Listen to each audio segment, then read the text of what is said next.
Le cours de ce soir, Bezrat Hashem, je voudrais le dédier, Bezrat Hashem, pour la réussite du nouveau groupe qui vient de se créer dans la communauté, Nashim Besimcha, que Akadosh Baruch Hu, il aide toutes ces femmes à se réunir, à se retrouver et à faire grandir la Torah au sein du peuple d'Israël, puisque la délivrance viendra par les femmes Bezrat Hashem. Amen. Faut dire Amen, hein, c'est bon. On l'a dit. Rien. On n'entend rien ce soir, vous êtes en mode vibreur. T'as pas entendu? Bezrat Hashem pour la guérison de tous les malades d'Israël. Bifrat pour ma maman, Rivka Bat Rachmona, pour ma sœur, Sarah Rachmona Bat Rivka, et tous les malades d'Israël, Amen Kineratson. Bien sûr, pour les otages. Amen. Et pour tous nos Chayalim. Alors il faut savoir que on est dans une période très très difficile. Chaque prière, chaque mitzvah en plus, chaque petite chose qui est en rapport avec le judaïsme, il aidera Be'ezrat Hashem à la Géoula. La Géoula, c'est pas simplement un bonhomme qui va venir et qui va nous dire je suis le Mashiach, suivez-moi, la bonne parole. Ça, il y en a un qui l'a fait, il a fini crucifié. D'accord? C'est pas ça le Mashiach. Le Mashiach, c'est tout un état. Le Mashiach, c'est un état de fait. Le Mashiach, c'est aussi la terre d'Israël. C'est un gouvernement en Israël. C'est la reconstruction de Jérusalem. Et c'est la Torah, le dévoilement de la Torah. D'accord? Dans l'absolu, Mashiach. Maintenant, ce qui se passe aujourd'hui, on est dans une situation très très compliquée. L'accord. Tout ce qui se passe aujourd'hui, ça dépend de nous. Tout dépend de nous. Les chiffres qui se passent à l'extérieur, par rapport à combien ils vont donner, combien, tout ça, c'est Min Hashamayim. Donc arrêtez de dire, moi je vous conseille une chose, c'est d'arrêter de dire, oui, je comprends pas, maintenant il faut l'accord, on va perdre la guerre, on a perdu la guerre, et comment ça se fait, et ça veut dire que tous les soldats sont morts pour rien. On peut pas savoir. On peut pas savoir ce qui se passe. C'est les comptes de Dieu. D'accord? Moi j'aimerais pas être à la place des gens qui décident en ce moment. D'accord? Donc ayons l'humilité de fermer notre bouche. Parce qu'on peut pas comprendre. D'accord? Alors, je voudrais lever mon verre, les Chaim. Je suis très content. Voilà, les Chaim, à vous tous, que Dieu vous bénisse. Merci beaucoup. Amen. Merci. Alors, je voudrais bien sûr remercier le Rav David Witou Shlita pour cette intronisation qui m'a fait chaud au cœur. J'étais pas au courant. Donc, qui plus est, j'arrivais de mon cours de marieur, je suis arrivé à la bourre, et là je le vois parler, machin, et j'étais très surpris, et donc je l'ai pris en pleine tronche, mais ça fait du bien. J'aimerais bien prendre des bonnes nouvelles comme ça tous les jours, Baruch Hashem. Donc voilà, je vais vous demander un petit service, tant qu'on est là ensemble, on est beaucoup Baruch Hashem ce soir, je vais vous demander de prier pour moi. Oui. Je demande jamais de prier pour moi en général, Oui. mais je vais vous demander de prier pour moi, d'accord? Jusqu'à que j'ai mon examen. Je suis en train de passer une formation pour devenir marieur. D'accord? Ça, pour moi, c'est une bonne nouvelle. Hein. Alors, Marieur, c'est la personne,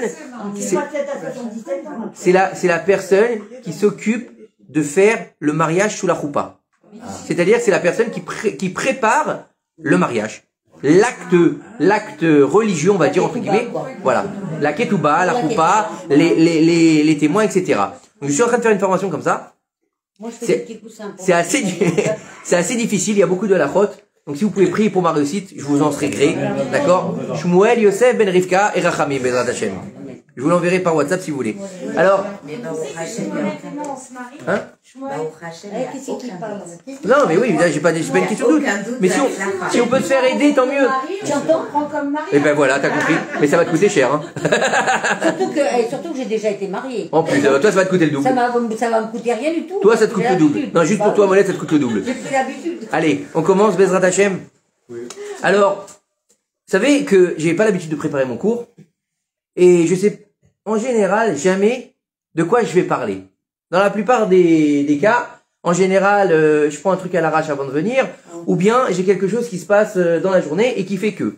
Ou bien j'ai lu un truc dans le bus et je me suis dit, tiens, ça, on va le partager ensemble dans le cours parce que c'est important. Il s'avère que l'étude que je veux vous partager avec vous ce soir, elle est une étude de Chassidut, elle est très importante. Pourquoi? Parce qu'elle m'a beaucoup parlé. Je trouvais que c'était très important dans la génération dans laquelle on vit, parce qu'il faut que la Torah, elle s'apparente à ce qu'on vit aujourd'hui. Si c'est une Torah de vieux, quand je dis de vieux, c'est pas péjoratif, Chas Shalom, c'est-à-dire antique, c'est-à-dire que elle est dans un haron, d'accord, dans un placard, c'est pas une Torah. Pourquoi on est là pour la dépoussiérer? Vous savez qu'il est plus important de se lever, écoutez bien, il est plus important de se lever pour un Talmid Chacham que pour un Sefer Torah. Vous saviez ça ou pas? Quand vous voyez un Sefer Torah, qu'est-ce que vous faites tout de suite? Vous vous levez. Tout de suite, vous levez, vous allez vous l'embrasser.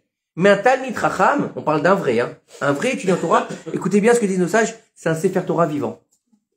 Eh ouais. Tous les Avreichim, quoi. Des vrais Avreichim, oui. C'est des Sefer Torah vivants. Donc faut se lever pour eux. D'accord? Alors maintenant, Alors j'ai lu cette étude la semaine dernière, j'ai dit que ça pourrait être intéressant de la partager. Et bon, j'ai continué bien sûr mon étude. Et comme par hasard aujourd'hui, j'ai trouvé un enseignement qui est bidjouk pour aujourd'hui. Pour le 15 Tevet. Le 15 Tevet, voilà. Mais si Atadishmaya, midi, à la pause, j'ai ouvert Torah Box, crac. La lettre du Shabbat. Qu'est-ce que c'est que cette histoire de lettre du Shabbat? Il faut savoir que le dernier cours qu'on a fait, on a parlé du Shabbat, justement. On avait expliqué, pour ceux qui s'en souviennent, et ceux qui étaient là, ou ceux qui ont vu le cours, on avait expliqué que le jour du Shabbat et Rosh Chodesh, il y avait un moyen pour la Neshama d'Israël, pour chacun de nous, de monter dans le Gan Eden à Elion, le Gan Eden supérieur. Puisqu'il y a plusieurs sortes de Gan Eden, on va pas rentrer là-dedans. D'accord? Il faut savoir que le Shabbat a une vertu particulière, puisque on dit de lui que c'est Me'en Olam Haba. C'est une partie du monde futur, si vous voulez. Du monde d'avant, parce que futur, c'est pas futur Haba. D'accord? C'est le monde dans lequel il faut être. C'est-à-dire le monde dans lequel on vient ici pour travailler et pour en prendre les fruits après. Maintenant, le Olam Haba, il doit être ici. Sauf que depuis la faute originelle, on a loupé le coche, donc on doit réparer pour pouvoir accéder au Olam Haba. Mais à la base, c'était ici. Puisqu'ils étaient où, Adam et Chava, à la base? Dans le Gan Eden. Ils n'étaient pas sur Terre. Ils n'étaient pas sur Terre. Mais non, ils étaient dans le Gan Eden. Lequel, c'est encore une autre question. Une autre histoire, on verra ça plus tard. D'accord? On continue. Maintenant, il faut savoir que chaque Shabbat, donc c'est une partie différente. On est dans un monde qui est complètement différent. Déjà, on est déconnecté de la réalité. On éteint les téléphones. On va pas cuisiner. On va pas voir la télé pour ceux qui voient la télé. On va pas regarder les infos. D'accord? Vous savez que même lire des choses profanes, c'est interdit à Shabbat. Après, chacun son niveau. On n'est pas là pour juger, on est là pour expliquer. D'accord? Chacun son niveau. Mais le Shabbat est particulier. C'est pour ça que le Shabbat, par exemple, il y a une prière en plus. Le Moussaf. C'est pour ça que le Shabbat, il y a 3 séoudotes différentes par rapport à la semaine. D'accord? Il y a une deuxième Neshama, ce qu'on appelle la Neshama Yetera qui vient avec nous. Donc c'est mamash un jour particulier. C'est l'avant-goût de la suite, si vous voulez. Il y a le 7, qui est le dernier des jours. Il y a Shabbat. Et puis après, on passe tout de suite dans le 8. Et le 8, c'est la suite. C'est-à-dire l'infini et le monde après. On s'appelle ça Acharit Hayamim. La fin des temps. C'est un peu mal traduit parce que la fin des temps chez nous, c'est le début du nouvel ère. Ça s'appelle, ils traduisent ça vulgairement aujourd'hui, le nouvel ordre mondial. Vous avez déjà entendu parler de ça, le nouvel ordre? Avec les Illuminati? C'est nous. Sauf que les Illuminati, c'est pas nous. D'accord? Bref. Maintenant, si Atadishmaya, ce texte, il me tombe sous les yeux. Je me dis, tiens, la semaine dernière, j'ai parlé de Shabbat. Et là, on parle de Shabbat. La date d'anniversaire de la lettre du Shabbat, qui tombe quel jour? Le 15 Tevet. C'est quand le 15 Tevet? Ce soir. Ce soir, c'est la date d'anniversaire de cette fameuse lettre. C'est quoi cette lettre du Shabbat? Pour ceux qui n'ont pas lu le texte, on va dire, on n'en sait rien. Je sais pas si quelqu'un a lu ce texte-là. C'est un texte exceptionnel. Il faut savoir que chaque Shabbat, on a un moment donné, à la table du Shabbat, où on va faire quoi? Les émirotes de Shabbat, les chants de Shabbat. Alors on a plusieurs chants de Shabbat, en fonction des minagim. Salut les parents. En fonction des minagim, on va avoir des minags marocains, des minags tunisiens, des minags algériens, des minags ashkénazes aussi. Je sais pas ce qu'ils chantent, ça doit être Chabad. Les Chabad, c'est les plus simples à se rappeler parce que il y a pas de texte. C'est des Un jour j'étais au Beit Chabad, il a dit le type on va chanter maintenant. Bon, moi je connaissais pas les Nigurim, il m'a dit on va chanter. Non, le premier il a fait. Ça a duré 3 minutes comme ça. Et il a dit on va faire maintenant le deuxième Nugout du Admour Hacheni. Et comme ça il en a fait 10. À la fin j'ai envie de me suicider. C'était sympa. Mais bon, bref, dans l'absolu, Bekitsour, on a les chants de Shabbat, d'accord? Il y a ces fameux Bar Yochai, la fameuse chanson sur Rabbi Shimon Bar Yochai, il y a Kiesh Mera Shabbat, il y a Chabibi, il y a Aoufa Eshkona, il y en a beaucoup, il y a Ribon, il y en a beaucoup, Baruch Hashem. Mais ce qui nous intéresse ce soir, c'est ce fameux Kiesh Mera Shabbat. Kiesh Mera Shabbat, ça s'appelle, c'est une mélodie et une chanson qui ont rapport avec la garde du Shabbat. Vous savez que le Shabbat, il est particulier parce qu'il y a marqué dans la Torah, 4e commandement. D'accord? Vous savez que c'est le 4e commandement. Premier commandement, deuxième commandement, troisième commandement, c'est en rapport avec Dieu. Quatrième commandement, c'est Shabbat. Shamor vezachor, tu garderas et tu te souviendras du Shabbat pour l'observer. Donc c'est une mitzvah deoraita. C'est le quatrième commandement de la Torah. C'est très important le Shabbat. À tel point qu'on va lire tous les Shabbats dans le Lecha Dodi. Qu'est-ce qu'on va lire? Ki imekor aberacha. Ça veut dire quoi? Le Shabbat, c'est la source des bénédictions. De la bénédiction. Tu vas avoir l'oseille. Pas l'oseille en parnassa, on l'a expliqué. Il y a une différence entre parnassa et beracha. Tu vas avoir l'oseille, la bracha sur ton oseille, shomer Shabbat. C'est tout. Ça veut dire pas perdre l'argent. Non, ça n'a rien à voir. La bracha, c'est-à-dire qu'avec 3000 shekels, tu t'en dépenses 25. C'est ça la bracha. Non, rien à voir avec le maaser. On continue? Alors écoutez-moi. Et donc, le Shabbat, il est très très important au niveau des lois juives. Pourquoi? Parce que c'est une loi de la Torah. Et qui plus est, c'est une loi qui a été donnée au moment du Mahamad Har Sinaï, le moment où Dieu s'est révélé en l'an 2448, il me semble. D'accord? Depuis la création du monde, on n'en parle pas de l'autre. Hein. D'accord? Et il va dire ces 10 paroles, il va les dire toutes d'un coup. C'est impossible pour nous, d'accord, de dire 10 paroles en même temps. Puis ensuite, il va les répéter. D'accord? Les 2 premières, tout le monde va mourir. Et puis ensuite, c'est Moshe Rabbeinu qui va donner la suite. Mais le Shabbat, il fait partie des 10 paroles, pas les 10 commandements, puisque ce ne sont pas des commandements. Aseret à Diberot. Donc les 10 commandements, c'est une fausse traduction. C'est les 10 paroles qui font écho aux 10 paroles avec lesquelles le monde il a été créé. Be'asara ma'amarim nivra et haolam et yesh asara diberot. Par 10 paroles, le monde a été créé. Par 10 paroles, Dieu nous a donné sa Torah. D'accord? Ça fait écho. Après, on rentre pas là-dedans. Ce sera un autre cours si vous voulez là-dessus, puisqu'il y a une différence entre Émor et Diber. C'est pas la même projection. Donc on verra ça plus tard. Maintenant, il faut savoir que ce fameux chant qui est Shmera Shabbat, d'accord? Il nous dit ici, quel Ishmereni? Quand je garderai le Shabbat, il me gardera. Donc ça veut dire qu'en plus de ça, le Shabbat, il me protège. De quoi? De tout. C'est une assurance vie, le Shabbat. Écoutez bien ce que je suis en train de vous dire. Le Shabbat, c'est une assurance vie. Maintenant, il nous dit que, qui est-ce qui a composé ce fameux chant? D'accord? Cette Zmira? C'est Rabbi Avraham ibn Ezra. D'accord? C'est lui qui a écrit ça. Mais comment est-ce qu'il a écrit ça? Vous savez que tous ces grands tzadikim, ils avaient un niveau particulier. Quand ils écrivaient quelque chose, vous croyez qu'ils se levaient le matin, en se grattant les cheveux, ils disaient, ah, tiens, je vais écrire quelque chose. La plupart, ils avaient ce qu'on appelle un maguide. C'est quoi un maguide? Il y a un ange qui vient les voir et qui leur apprend des choses. Vous imaginez, tous les jours, il y a un ange qui vient te voir, toi, le matin. Il t'amène pas ton café, hein. J'aimerais bien. Il t'apprend la Torah. Qu'est-ce qu'il va faire, ton café? Non, Tu l'épouses pas, celui-là, il peut pas. D'accord? Rabbi Ibn Ezra. Écoutez bien ce qu'on nous dit sur lui. D'accord? On nous dit qu'il est né en 1089.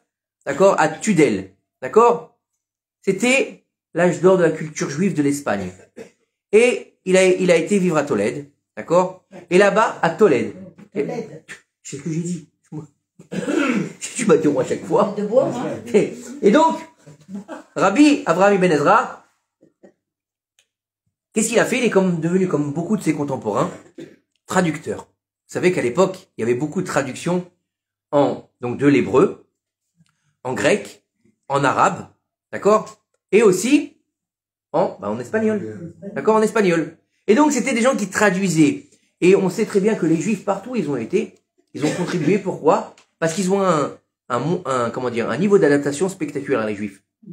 Tu les mets dans le désert, ils te font pousser des tomates. D'accord? Tu les mets en France, ils te font le sentier. Hein? C'est extraordinaire. Tu les mets à Amsterdam. Non, Amsterdam, non, c'est pas eux qui ont fait ça.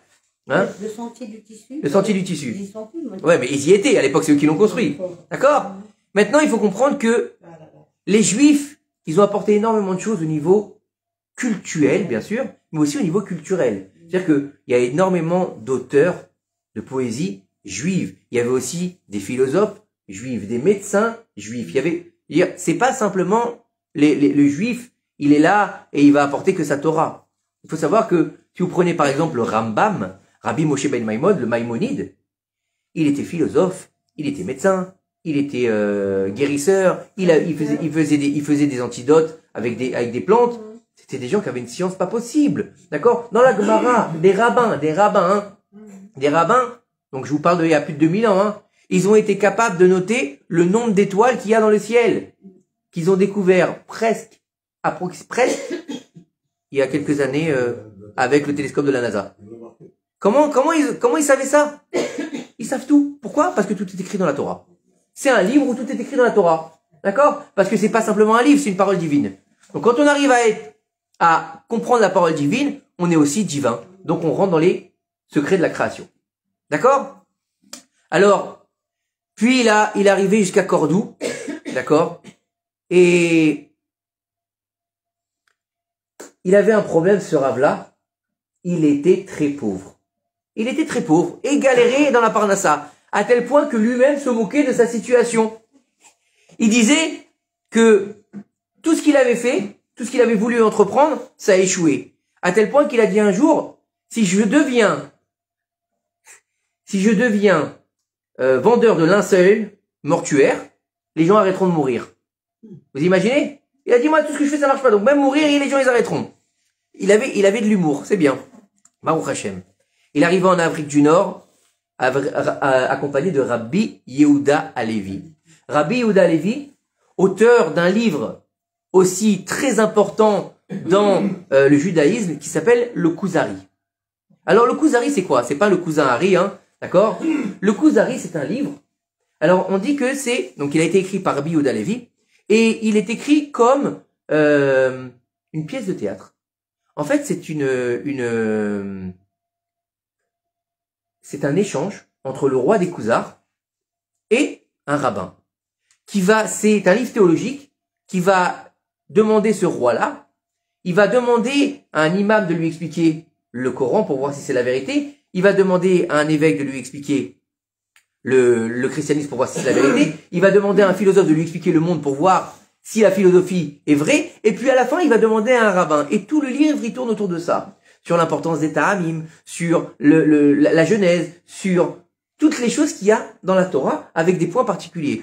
C'est très intéressant. En français, c'est compliqué à lire parce que c'est des choses assez profondes, mais pour ceux qui peuvent lire le Kuzari, je vous invite à au moins aller découvrir les enseignements de Rabbi Yehuda Halevi. On a eu, Baruch Hashem, la chance de toutes les époques d'avoir des gens en Torah qui nous ont laissé des ouvrages incommensurables. Vous savez, il y a énormément de choses. Je veux dire, nous on connaît pas beaucoup de livres, mais il y a des livres qui sont d'une puissance et d'une portée incroyable.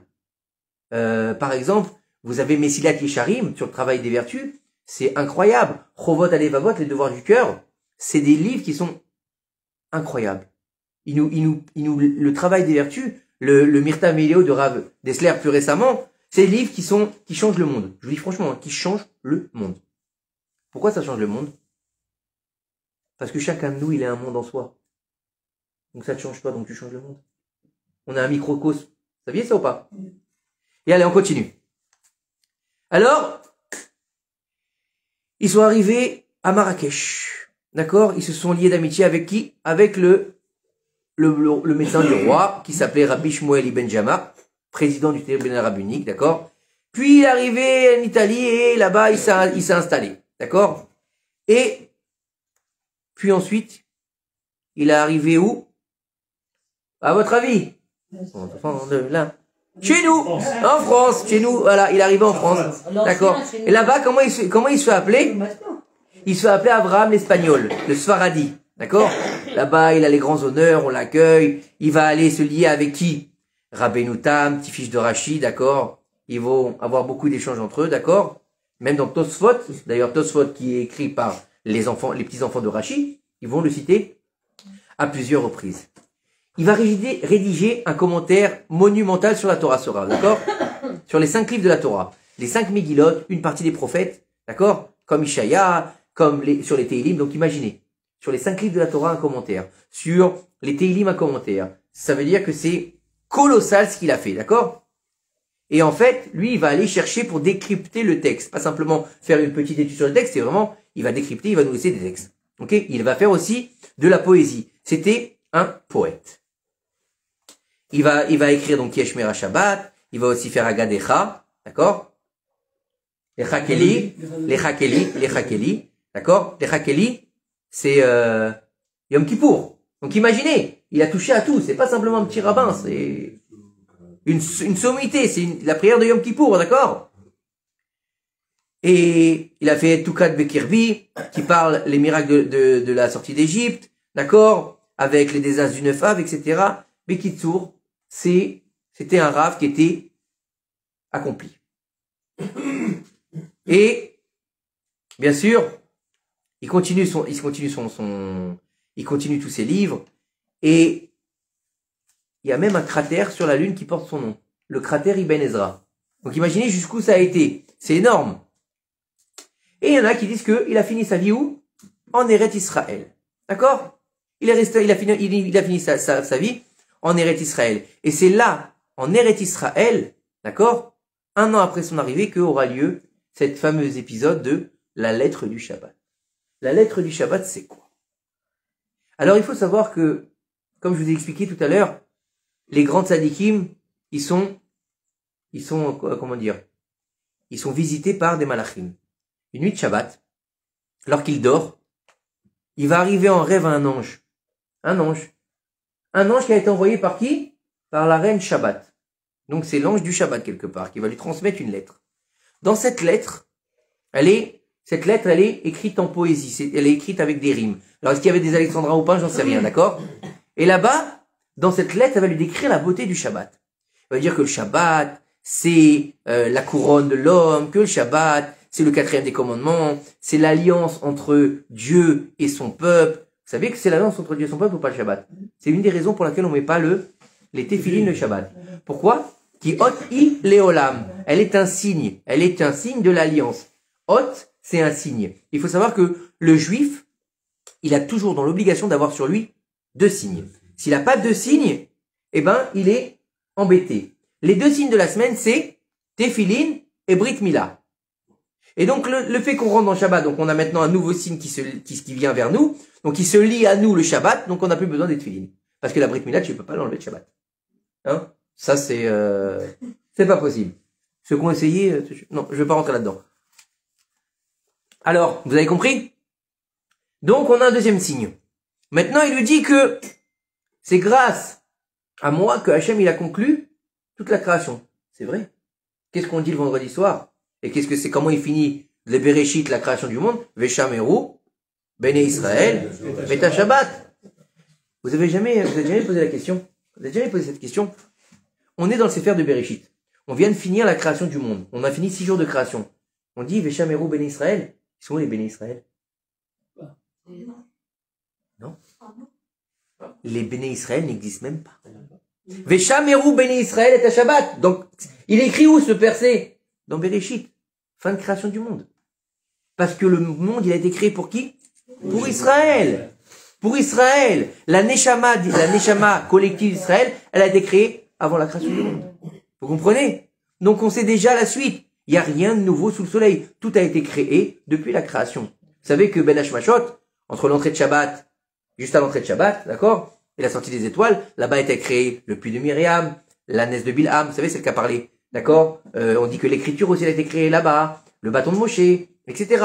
Mais il y a rien de nouveau. Hein? Mais Adam, La tenaille. mais Adam, c'était... Il y a 10, en fait. Il y a 10. Quel rapport? Dans Bereshit, il a créé Adam. Adam et Asma. Asma. C'est Adam, Dieu qui parle. oui, Adam, C'est mais Dieu qui parle. mais c'est Adam. C'est Adam. C'est Béné Israël. C'est Adam. Non, c'est autre chose. Adam, c'est Adam. Ben Israël, c'est autre chose. C'est une neshama collective. C'est autre chose. Adam, c'est la première création. C'est la première création qui détient toutes les âmes en lui. Mais il est que, pour l'instant, Adam. Tu comprends? C'est-à-dire qu'il ne s'est pas révélé en potentiel collectif. Donc il est que Adam. Regarde bien le texte là-bas, tu vas voir. Adam et Chava. C'est comme ça qu'on les appelle. Tu comprends? Donc on n'est pas encore dans le collectif. Il n'y a pas d'idée de collectif. Et si tu connais pas les Mefarshim, d'accord? Ça, tu le vois jamais. Où est-ce que tu vois que Adam, il comportait en lui les 600 000 âmes du peuple d'Israël? Nulle part. D'accord? Donc c'est que des Mefarshim, tu comprends? Donc au niveau du texte, tu l'as pas ça. Donc tu prends le texte, non, c'est pas une âme collective. Pourtant, il y a marqué Béné Israël. Oui, mais parce que c'était avant la faute. Non, c'est pas le problème. Tu vois que dans le texte, Veshameru, alors il aurait dû dire Veshameru, et laisse-moi finir, il aurait dû marquer, et il gardera Adam et à Shabbat. Il a pas dit ça. Il a marqué Béné. Il n'a même pas dit Israël, Béné Israël. C'est une projection dans le futur. Tu comprends? C'est une prophétie, la Torah. N'oubliez pas que c'est une prophétie. Tout est déjà noté, marqué, et déjà clair. Tout ce qu'on vit aujourd'hui, ce shiur qu'on est en train de faire, il est marqué dans la Torah. Ou, j'en sais rien. En tout cas, ce que je sais, c'est que accrochez vos ceintures parce qu'on rentre dans le Sefer de Shemot. Et dans le Sefer de Shemot, c'est l'exil, mais c'est aussi la Géoula. Donc accrochez vos ceintures. Il risque d'avoir des choses assez dures qui vont se passer prochainement. Faut le savoir, hein. Faut être prêt, hein. Bah oui, hein. Croyez quoi? Et les diplés, et les machins, et les histoires. Accrochez vos ceintures. Vous avez pas entendu comment ça gronde tous ces derniers jours? Hein? On dirait quoi? Eh bah ouais. Baruch Hashem, hein? Mais c'est ce que je vous dis. Allez, on continue. Maintenant, il a été très ému, Rabbi Avraham Ben Ezra, quand il a entendu ces mots. D'accord? Mais les derniers mots, il le glace. Il est en rassera quand il écoute la fin du verset. Si tu m'as gardé fidèlement dans ta jeunesse, dans ta vieillesse, d'accord? Il entend ce que lui dit l'ange. Les derniers mots de l'ange, l'ange il lui dit, si tu m'as gardé fidèlement dans ta jeunesse, donc il lui parle de Shabbat. Dans ta vieillesse, t'as fait une erreur. Mais qu'est-ce qu'il a fait? On vient de le décrire comme, c'est limite, c'est un ange sur terre, quoi, le type. D'accord? Tu as fait, écoutez bien ce qu'il lui dit l'ange, tu as fait entrer dans ta maison des livres où il est marqué là-bas, d'accord, une transgression pour le Shabbat. Genre, tu as donné l'autorisation de transgresser le Shabbat. D'accord? Comment est-ce que tu peux rien faire? Comment est-ce que tu peux rien dire? Comment est-ce que tu laisses les choses faire? Toi, tu es un grand rave qui est respecté et tu as marqué là-bas que on peut faire un péché le Shabbat. C'est grave. Il se réveille le rave en sursaut. Il va vérifier le livre que l'ange lui a dit là-bas. D'accord? Il voit là-bas que... Vous n'oubliez pas quel jour on est? On est quel jour? On est vendredi soir. Il n'y a pas de lumière. À l'époque, il faut des bougies. Il sort de chez lui pour lire à la lumière de la lune. Vous savez qui c'est qui l'a fait, ça? Vous savez qui c'est qui l'a fait? Le Rav Ovadia Yosef Zichrono Livracha. Le Rav Ovadia Yosef Zichrono Livracha, un soir où il y a une coupure d'électricité, parce que lui, il a étudié très tard dans la nuit, une coupure d'électricité, il est sorti sur son balcon et il a étudié à la lumière de la lune. D'accord? C'était hallucinant. Je vous raconte l'histoire sur la biographie du Rav Ovadia Yosef, vous avez des frissons. D'accord? Le Rav Ovadia Yosef, je vous parle pas, c'est pas quelqu'un qui est mort il y a 200 ans, hein. Il est parti, il y a quoi? Il y a une dizaine d'années, je crois. D'accord? C'est incroyable. Il a déjà 90 ans, vers 80-90 ans, pour pas déranger sa femme. D'accord? Il s'est mis dans l'armoire pour étudier la Torah un vendredi soir. Il est invité chez quelqu'un. Ok? Quand il était jeune, il étudiait à la yeshiva, il y avait des trous dans le toit de la yeshiva. Qu'est-ce qu'il faisait pour se protéger? Il n'y a pas de parapluie à l'époque, hein. Il prenait son matelas, il le mettait sur son dos. Et quand il était trop mouillé, il le retournait. Imaginez un matelas mouillé sur le dos? Pour se protéger de la pluie. Vous imaginez? Ça s'appelle Messirut Nefesh pour la Torah. C'est pas comme nous, on est bien à la synagogue, on a un petit coup, il n'y a pas de petit coup. Ils savaient pas tout ça. D'accord? Écoutez bien, il va aller lire ça à la lumière de la lune. Il découvre une explication, écoutez bien. Que la nuit suit le jour. Donc, en fait, que le Shabbat, il commencerait le matin. Le matin. Shabbat! Voilà. Ça commencerait pas vendredi soir, ça commencerait Shabbat matin. Ça veut dire quoi? Ça veut dire que vendredi soir, tu fais ce que tu veux, c'est pas Shabbat. Ça veut dire que t'es Mechalel Shabbat. T'imagines le niveau? Ça veut dire qu'il a écrit dans ce livre que Shabbat, il commence quand? Shabbat matin. Donc vendredi, c'est pas Shabbat. Donc vendredi, tu fais ce que tu veux. Donc t'es Mechalel Shabbat. Vous imaginez? C'est très grave. Il veut déchirer la page. Maintenant, il est embêté. C'est Shabbat. Il peut pas. D'accord? Jusqu'à la fin de Shabbat, il va ensuite se mettre au travail pour rédiger. Pas simplement faire erratum, il va, comment dire, il va rayer, il va mettre un peu de typex là, hein, ou il va faire delete sur son ordinateur, ça, il n'y avait pas d'ordinateur à l'époque. Imaginez bien une chose, c'est qu'à l'époque, tout était fait à la main, et en plus de ça, c'était sur du parchemin. Donc ça coûtait cher, c'était compliqué. C'est pas simple. Qu'est-ce qu'il a fait? Il a écrit un traité entier pour contredire ce qu'il avait dit. D'accord? Et il explique là-bas tout son rêve. D'accord? Et il va expliquer là-bas, d'accord? Il va expliquer que l'année, elle commence le soir. Donc pas simplement le Shabbat. Il va extrapoler sa réflexion. D'accord? Pour dire que toutes les fêtes, en fait, et tous les Shabbatot, ils commencent quand? Le soir, la veille. Donc que l'année, elle commence le soir. Bereshit Hashana. Puis il va faire le mois commence le soir. D'accord? Bereshit HaChodesh. Et il va ensuite finir par Bereshit Hayom. Le début du jour, il commence quand? Le soir. Avant, c'était Non, lui, il s'est trompé. Il a annoncé que ça commençait le matin. Donc, il s'est trompé pour, corriger son erreur. Il va pas simplement dire, je me suis trompé. Il va faire un traité entier qui va aller, non pas seulement sur Shabbat, mais surtout les jours de l'année. Et ce texte, il va servir à combattre les théories qui se répandaient à l'époque, d'accord? Selon laquelle le Shabbat ne commençait que le samedi matin. Donc il fallait redresser la barre pour que on garde notre tradition que Shabbat, il commence quand? La veille, le vendredi soir, d'accord? Et on nous dit que cette lettre du Shabbat, elle est inclue dans le Sidour Tefilat HaChodesh, qui a été imprimé à Livourne, dans lequel prit une grande partie des Juifs d'Afrique du Nord. Et on peut aussi la trouver dans le Sidour Ishmatzliach, rite tunisien. Donc c'est-à-dire que c'est pas simplement une petite lettre, c'est que il a fait un moment, vous imaginez ce que c'est? Vous imaginez quelle humilité il faut pour dire pardon? Pour dire je me suis trompé? C'est pas donné à tout le monde. Aujourd'hui, tu dis pas pardon, en plus tu dis écoutez-moi, j'ai la parole de Dieu. C'est un drame aujourd'hui ce qui se passe. D'accord? C'est un drame. Je vous assure et je pèse mes mots, c'est un drame. Vous savez combien de pseudo-mekoubalim, ils disent la bonne parole de Dieu? Vous savez ce qu'il faudrait faire avec eux? Les crucifier. Parce qu'ils sont exactement au même niveau que l'autre. Si. C'est des gens qu'on fait le pacte avec le diable. Je parle des vrais, je parle pas des vrais, C'est des gens qui ont fait le pacte avec le diable, et tous les miracles qu'ils font, c'est parce que ils sont vendus au Korot Atouma. Et c'est un danger. Le shit aussi, ça fait du bien à certaines personnes. Et c'est pas pour ça que c'est bon pour la santé. L'alcool aussi, c'est très bon. Mais tout ben oui, mais tout à ce fonction de la mesure. Tu comprends? Voilà. Est-ce que ce sont des Mekoubalim, d'accord? Ce sont des Juifs. Ce sont des Mekou. Tu sais comment ils appellent les vrais gens? Juste une question. Ce sont des Juifs, oui. D'accord?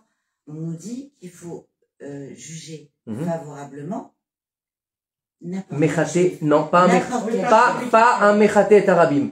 Pas le Mechaté Arabim, non. Mais s'il fait du bien à certaines personnes. Il fait du mal. Il fait du mal. Non. Parce que, en fait, il accroche, écoute bien, si tu me laisses finir. Il accroche l'âme de la personne au Korot Atouma. C'est du bien ça? C'est du bien ça? C'est comme si quelqu'un, il va dire, j'ai trouvé une amulette d'Avodazara. Je la garde, elle est jolie. C'est la même chose. Ils vendent leur âme au diable. Donc c'est qui est-ce qui prend les forces? Toutes les brachot qui vont faire les gens après. Tout ce qu'ils vont faire comme maasé, ça va au Korot Atouma. C'est bien? Allez, réponds-moi. Je sais pas. Clairement, excuse-moi. Si, mais Dieu, que c'est un juif. Mais non, Dieu il a donné le libre arbitre. Dieu il a donné le libre. Et Jésus, c'était pas un juif? D'accord. Bon, alors Jésus il était, juge-le bien. Non, tu sais quoi, tant l'autre joue alors. Lui il a renié. C'est pareil. Quand tu vends ton âme au diable, tu renies. Ça s'appelle de la picoursoute. Ça s'appelle, écoute bien, c'est pas de moi. Non, mais non, c'est pas des rabbinim. C'est des gens qui sont déguisés. Mais là, je rentre pas dans le débat. Je vous dis clairement ce que dit Da'at Torah. Vous voulez pas m'écouter, vous faites ce que vous voulez. Vous voulez aller les voir. Vous voulez aller les voir, regarde moi. Regarde, moi il faut juger. Non, je rentre pas dans le... Non. Même le pire. Et non, c'est ça que vous comprenez pas. Vous comprenez pas. Le Mechaté est arabim, celui qui faut fauter les autres. Non. Voilà. Non. Parce qu'il fait pécher les autres. Excuse-moi, quelqu'un qui t'apporte du bien-être et qui te pousse à faire certaines télim, par exemple, à prier. Quand toutes ces forces-là, elles sont données aux forces... Vous écoutez pas ce que je dis. Quand toutes ces forces-là sont données aux forces du mal, c'est un problème. Tu nourris la klipa, tu nourris la touma. Donc l'impureté se répand sur le monde. Donc c'est bien, ça t'a fait du bien. Mais t'as tué quelqu'un à côté. Eh ben continuez. C'est votre problème. C'est votre problème. Ben c'est pour ça qu'il faut avoir un rave. Faut avoir un rave et vous poser des questions. Parce que il y a marqué dans la Torah, excuse-moi, Rava, je te réponds à ta question. Il y a marqué dans la Torah. Vous ne ferez pas appel au nécromancier? Oui ou non? C'est une mitzvah, c'est un lave de Raïta, donc c'est interdit de faire appel à la nécromancie. Chut, s'il vous plaît. À la nécromancie, c'est pas de moi, c'est de la Torah. Ils font appel à la nécromancie. J'ai quelqu'un qui l'a vécu. Quelqu'un de proche de moi qui me l'a dit. D'accord? Ça veut dire quoi? C'est péché ou c'est pas péché? Bon, et ben voilà. Et donc, il a fait une mitzvah. Pourtant, il lui a montré ses parents. Une grande mitzvah, il a vu ses parents morts. Shem Shmor V'Yirachem. De quel roi tu déranges les morts? C'est quelqu'un qui m'a raconté ça, qui était là, qui était présent. Et la personne qui m'a raconté ça, c'est un Talmid Chacham Atzum. C'est pas quelqu'un qui raconte des histoires pour rien. D'accord? Sur ces pseudo-mekoubalim. Faites attention. Je vous dis, c'est pas stam. C'est pas stam. Faut remettre à leur place les choses. Bref. Bikitsu, on continue. Et donc, il nous a écrit cette fameuse, on donne pas de nom, s'il te plaît, on donne pas de nom. Cette fameuse phrase, elle a été donc, cette fameuse ode au Shabbat, elle a été écrite par Rabbi Ben Ezra, Rabbi Abraham Ben Ezra, que son mérite nous protège, ça c'était un vrai. D'accord? Et là, donc il nous a laissé cet héritage pour tous les Shabbats.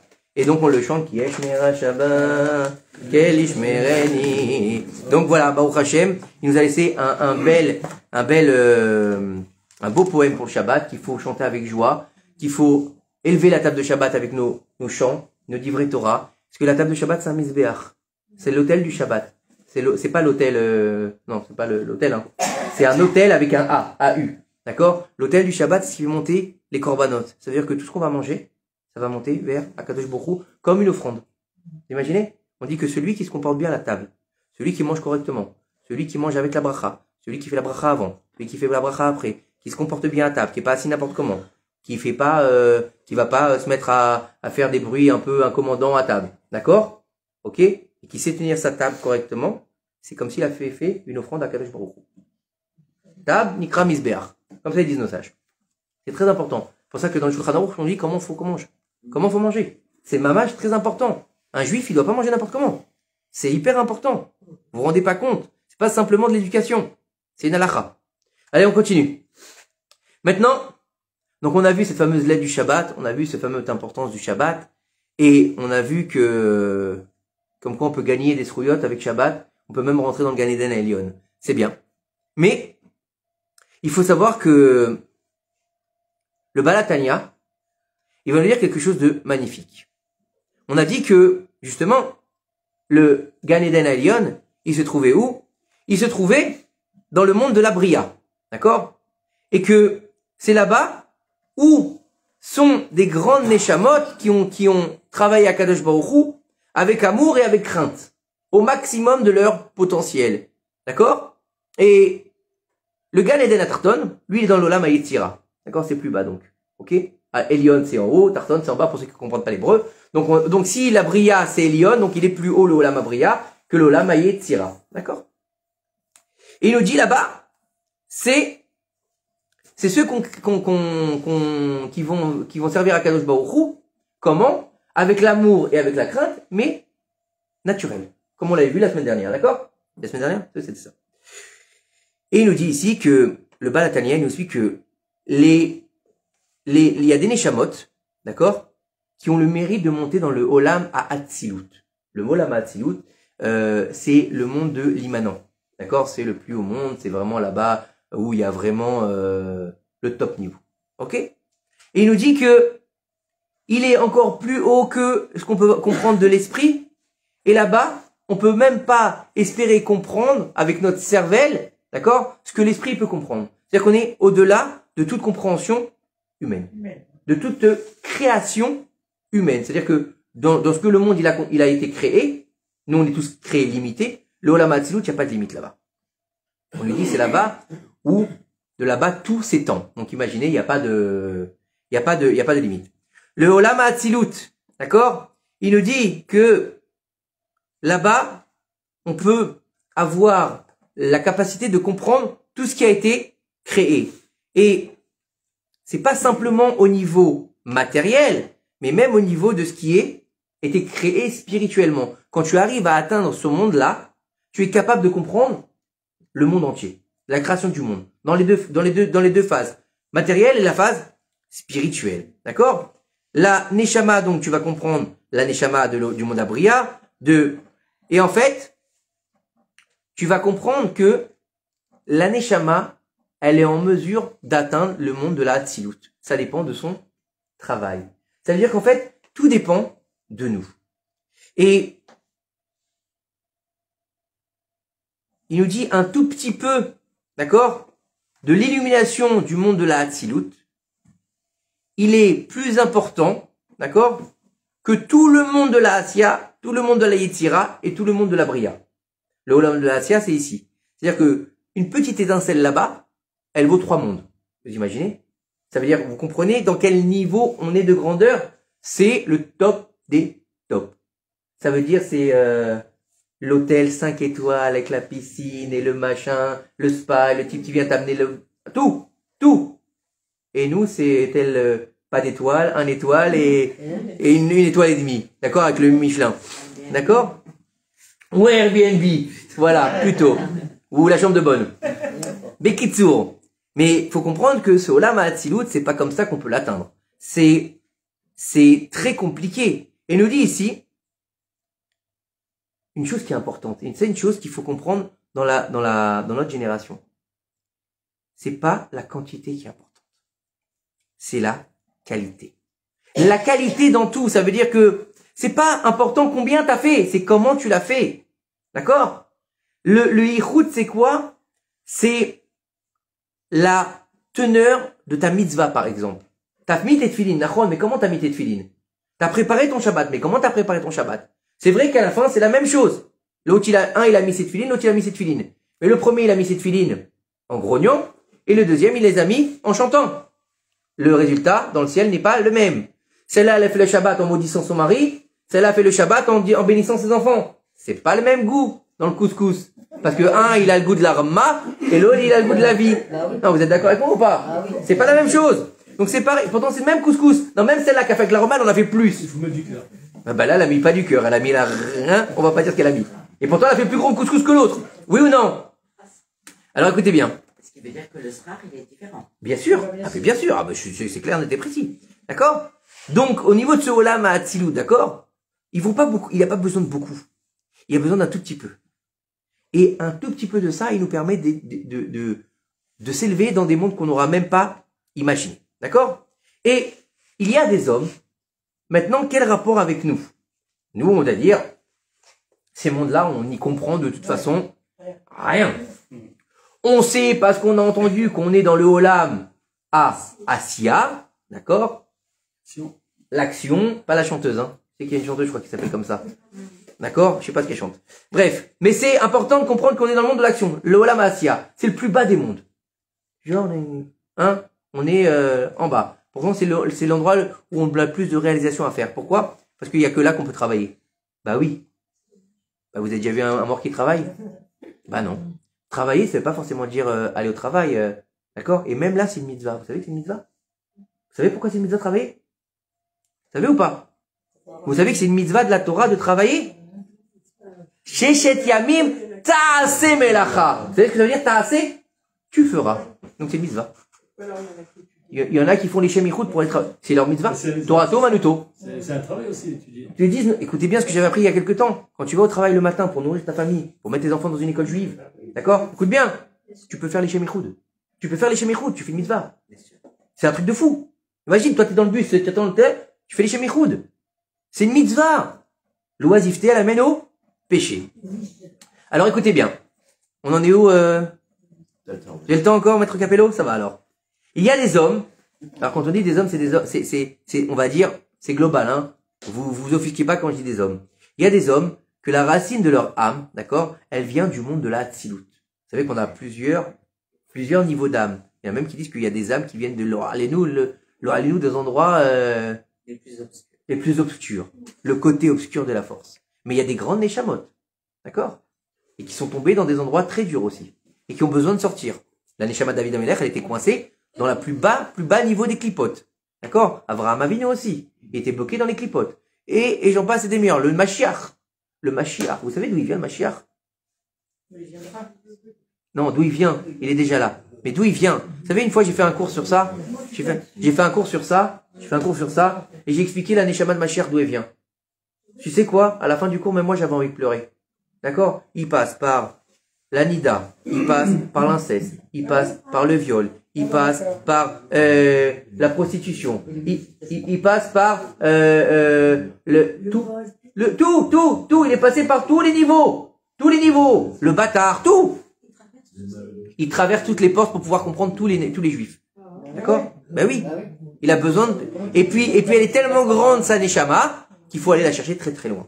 Est-ce que D'accord? c'est les Gilgoulim Non. Où il passe vraiment? Non, il passait par là. On parle de moyens de donner naissance à sa neshama. Puisque pour donner naissance à sa neshama, il a fallu des hommes, d'accord, qui se sont matérialisés, donc des des sphères qui se sont matérialisées sur terre pour pouvoir amener cette Neshama-là. D'accord? Donc elle va passer par Abraham Avinu, qui va aussi par Lot, avec ses filles, puis Yehuda, donc Abraham, Yitzhak et Yaakov, donc forcément, Donc, puis c'est des Yehuda. Gilgulim. Non, c'est pas des Gilgulim. Non, c'est pas forcément des Gilgulim. C'est des hommes qui sont aussi des sphères. D'accord? Abraham, c'est le Chesed, qui doit passer la suite comment dire, qui doit donner le Chesed après la Gvura, puis à la Tiferet, puis il doit passer par la Malchut. Puis il doit passer, avant de passer par la Malchut, il doit passer par le Yesod. Il doit passer aussi par d'autres niveaux pour pouvoir amener le Mashiach. Mais ça, c'est des niveaux. Et à chaque génération, il va y avoir plusieurs niveaux. Maintenant, comment il va se matérialiser? Le premier, par rapport à la création de la Neshama d'Israël, il s'appelle Abraham. Puis lui, il va avoir un fils, qui va avoir un fils, et qui va avoir ensuite Yehuda. Lui, de l'autre côté, du côté obscur, il va y avoir Lot, qui va devoir coucher avec ses filles pour amener la mère du Mashiach. Et Abraham, il est Ben Nida. Sa mère était Nida. Pendant le truc. Ensuite, on va voir qui? On va voir Yehuda, qui pour amener le Mashiach, il doit coucher avec sa bru qui pense que c'est une prostituée. D'accord? Il y a d'autres choses. D'accord? On va pas tout dire ce soir, mais comprenez bien que c'est jusqu'au même celui qu'on appelle le père du Mashiach, donc le roi David. D'accord? Jusqu'à qu'il est couronné roi, on l'appelle le petit bâtard de la famille. Hein? On pense que sa mère, elle était couchée avec un autre mec. Imaginez. Donc jusqu'où il va? Vous comprenez? Il y en a qui disent qu'il va être un mendiant aussi. C'est pas simple, le Mashiach. On continue. Alors, ils nous disent que donc il y a des âmes qui viennent de ce monde-là, du monde de la Tzilou, donc le plus haut niveau, d'accord? Et donc on nous dit que chaque chose qu'elles font, d'accord? Chaque petite chose qu'elles font, d'accord? Même la plus petite, elle est très très importante dans le ciel. Et elle est au niveau d'énormément d'actions que vont faire des personnes dont l'âme, elle vient des mondes qui sont plus bas que la Hatzilut, d'accord? Ça veut dire, imaginez, il y a un type, d'accord, sa Neshama, elle vient de la Hatzilut. Le mec, il a mis juste, je sais pas, je vais dire une bêtise, il a mis une pièce à la Tzedaka, d'accord? Et l'autre, sa Neshama est plus basse, et lui, il a mis les tefilines, il a mis la Tzedaka, et ben, la petite pièce de Tzedaka, elle a autant de poids, parce que sa Neshama vient du Olam Hatzilut, d'accord? Nos sages nous disent, d'accord, que dans toutes les tfilotes, que le tzibour il fait, d'accord, que le Kahal il va faire. Alors tzibour c'est quoi? Tzibour c'est les initiales de tzadikim, rechaim et benonim. Vous saviez ça ou pas? Tzibour. Donc les tzadikim, les rechaim et les benonim. On parle pas de ceux qui font fauter les autres. C'est pas pareil, c'est encore un autre niveau. D'accord? Alors, et donc ils nous disent nos sages que Hachem nous a dit, d'accord, que même si on a un qui est de travers, d'accord, eh ben on peut le prendre avec nous pour prier. Il faut 10, un cohort de 10 hommes pour prier. Et on sait très bien que Akadosh Baruch Hu, ce qu'il nous dit de faire, il le fait lui aussi. Dans l'exemple, on a quoi? Vous connaissez la Ktoret? La Ktoret, c'est l'encens qu'on devait brûler au Beth Amikdash. Il y avait 11. Et là-bas, il y avait une qui sentait pas mauvais, qui sentait très très mauvais. C'est la Chelbena. La Chelbena, on nous dit, ça pue. Voilà, il n'y a pas d'autre mot, ça pue. D'accord? Mais mélangé avec les autres, son odeur, elle s'annule. Pourquoi tu mets un truc qui pue dans l'Ektoret? L'Ektoret, vous savez c'est quoi? Tu prends de l'encens, tu viens dans Kodesh HaKodashim, tu mets sur le misbéar de l'encens, et tu brûles ça pour Akadosh Baruch Hu. Pourquoi tu lui amènes un truc qui pue? Imagine, toi, tu viens chez ta femme, tu lui dis, chérie, je t'ai ramené un parfum qui pue. Elle va te dire, donne-le au chien. Ou offre-le à ta mère, elle va te dire. Oui ou non? C'est pas Mazad d'avoir rasé. Et avec Akadosh Baruch Hu, il dit pourquoi? Pour t'expliquer que, en fait, c'est quoi le secret? C'est que, en fait, que tu peux pas savoir d'où il vient le neshama de chacun d'entre nous. Et tu peux pas savoir d'où est-ce qu'il vient ce fameux rachat. Peut-être qu'il est comme la Chalbena. Peut-être qu'il pue. À l'extérieur, il pue ce type-là. T'as l'impression que c'est un voyou, c'est un magouilleur. D'accord? Mais en fait, son âme, d'accord? Où elle vient d'un endroit beaucoup plus haut que certaines personnes. Donc, alors c'est vrai que il a pris un mauvais chemin. Il a pris un chemin de travers. D'accord? Mais, À la grâce de Dieu, Bezrat Hashem, à la fin, qu'est-ce qu'il fera? Il fera Teshuvah et il retrouvera le Shoresh de Shaneshama. Il retrouvera le Shoresh de Shaneshama. C'est-à-dire qu'il viendra se coller à la Neshama d'où il vient. D'accord? Et pourquoi? Parce que sa Neshama, elle vient du monde de la Hatzilut, d'accord? Donc sa tfila, d'accord? Elle est très importante aux yeux du ciel. Maintenant, on a dit que c'est un rachat. Oui, parce qu'étant donné que son âme, elle est du Olam Hatzilut, rien que le fait qu'il dise Amen, c'est déjà beaucoup. Vous avez compris? On est Mais non. responsable de notre âme. Qu'est-ce qu'on sait? Oui, mais qu'est-ce qu'on sait? Quelle âme on a? D'où on sait de quel niveau d'âme? On n'en sait rien. On n'en sait rien. Donc c'est pour ça qu'il te dit, il te dit ici que cet homme-là, qu'est-ce qu'il va faire? Il va encore plus faire monter sa prière que les autres personnes du Tzibour. D'accord? Donc, il nous dit ici, voilà, on ne peut pas savoir quelle est la grandeur d'âme de l'homme qui se trouve en face de nous. On peut pas savoir. Ça revient à ce que je Non, j'ai dit Mechatet Arabim, c'est différent. Mechatet Arabim, faut le dire, et c'est pas du Lachonara. C'est encore un autre niveau. Ça c'est complètement différent. Oui, mais il peut se racheter. Celui qui fait fauter les autres, s'ils font Teshuvah, Baruch Hashem, mais tant qu'il est dans la faute, ça c'est un grand problème. Tu comprends? Tant qu'il est dans la faute, c'est un grand problème. C'est ça le problème. C'est pas qu'il fait, bon, après on va pas rentrer dedans, il y en a même qui perdent leur Neshama, que tu saches. Il y a des gens qui perdent leur Neshama d'Israël. Va savoir à quel niveau ils sont, j'en sais rien. Je ne sais pas, et je le dis pas, je dirai pas ça. Mais je peux t'assurer que il y a des choses très graves. Et c'est très, très, très dangereux. Voilà. De nourrir les clipotes, c'est ce qui nous mange. Non, j'ai expliqué. Le rachat, c'est pas celui qui fait fauter les autres. Alors pourquoi on dit, excuse-moi, je vais te poser une question. Pourquoi tu dis Jésus Marchémon? Que son nom soit effacé? Pourquoi tu dis ça? Jésus, c'était un juif. Le pauvre. Chikoubara, qu'est-ce qu'il a fait? Il a rien fait, le pauvre. Hein, bah, tu pourrais dire la même chose. Mechatet Tarabim. Mechatet Tarabim, c'est différent. Non, mais lui, il a renié. Mais il renie. Il renie aussi. En faisant un pacte avec les forces occultes, tu renies à Kadosh Baruch Hu, tu deviens hérétique. Et Shabbat Haïzvi, pareil. Et tous les faux messies, ils l'ont fait aussi. Et tous les faux rabbins qui se sont pris pour des...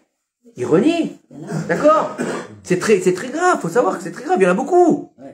C'est pas simple ce que je dis. Tu comprends? C'est pas simplement. Maintenant, j'ai pas donné de nom. Que tu arrives pas à comprendre. Que tu arrives pas à comprendre. Non, bah justement, c'est pas des rabbins. Ben justement non. Justement non. Encore une fois, la Torah, il l'a dit lundi, le Rav. Ça peut être un élixir de vie, comme ça peut être un élixir de mort. Mais tu vas avoir un Rav, t'es pas censé savoir s'il est faux ou pas. Si, t'es censé savoir. Bah tu demandes à ton Rav. Oui, non, mais d'accord, mais Mais des tu gens qui demandes au n'ont Rav, pas. tu vas voir un Rav. Eh ben, excusez-moi. Excuse-moi, j'ai été voir un Rav comme tu Ok. parler. Excuse-moi, je suis pas dans la religion. Moi, je vais le voir et il me raconte Mots et merveilles. Oui. C'est magnifique, mais oui. Tout le monde peut le faire. Même, regarde, je t'explique. Même moi, si je veux, je peux le faire demain, ça. Quelqu'un vient me voir et je te dis, j'ai vu, je peux le faire. Je peux le faire. Je peux. Je sais. Oui, je dis que si j'apprends ce livre, je peux le faire. Voilà. Tu veux? Non, j'ai pas envie. Je veux pas rentrer là-dedans et je veux pas vendre mon âme au diable. Maintenant, t'as eu ton brevet, tu peux Voilà. la rentrer. Tu as vu l'associé du diable? Est-ce que tu as vu l'associé du diable? Oui, c'est ça. C'est pas. Mais je m'en fous. Oui. J'avais pas de Rav. Ok, bah c'est pas ma faute. Donc j'y crois. D'accord, Baruch Hashem. Ce que je veux vous dire, c'est que assez les chara, vous venez les chachaver. C'est une mitzvah. C'est une mitzvah d'avoir un rave, c'est pas de moi. Vous voulez pas écouter, c'est une mitzvah d'avoir un rave. C'est une obligation d'avoir un rave. Après, chacun fait ce qu'il veut. Chacun fait ce qu'il veut, où il veut, quand il veut. Il donnera. Regardez, que ce soit bien clair. Moi, vous me donnez pas de, comment on appelle ça? Je sais pas combien de temps. Non, vous allez pas me donner des comment on appelle ça? Tu sais, à la fin de la vie, là, comment on appelle ça? Non, vous n'allez pas venir me... Non, vous n'allez pas venir. Et la fin de vie qui parle. Moi, vous n'allez pas me donner à la fin de votre vie, vous n'allez pas venir devant moi en disant, voilà, j'ai fait ci, j'ai fait ça, ah, c'est pas bien, non, moi, un compte rendu. D'accord? Le bilan. Un bilan. D'accord? C'est à Dieu que vous rendrez la compte, voilà, vous rendrez les comptes à Dieu. Chacun fait ce qu'il veut. D'accord? Chacun fait ce qu'il veut. T'as fait tes chouvas aujourd'hui, dis Baruch Hashem. C'est tout. Dis Baruch Hashem. Dis Baruch Hashem. C'est tout. Ça t'a fait du bien? Tant mieux. C'est pas le problème. Il faut comprendre qu'il y a beaucoup de choses mauvaises qui font du bien aussi. Voilà, on continue. C'est pas un débat. Je vous en prie, c'est pas un débat. Mais là, ce que tu es en train de dire, c'est qu'une nana comme moi, elle a fait une faute en allant. Non, j'ai pas dit ça. Ah non, tu te trompes, j'ai pas dit ça. J'ai dit ça, moi? J'ai dit ça? Non. Vous avez entendu ça? Non. Tu savais pas? Tu savais pas, et alors? Et comme quelqu'un qui savait pas, qui faisait pas Shabbat, tu savais pas? Eh ben, il a fait teshuva. Il a fait teshuva. Quelqu'un qui est né au fin fond du Luberon, d'accord? Son père, il lui a caché pendant des années qu'il était juif. Il savait même pas qu'il était juif, d'accord? Sa maman est juive, tout truc. Vous savez, ceux qui ont vécu la Shoah, là. Hein? Et là, on caché, du jour au lendemain, il apprend qu'il est juif. Mince alors, tous les porcs que j'ai mangés, il va se flageller le mec toute sa vie.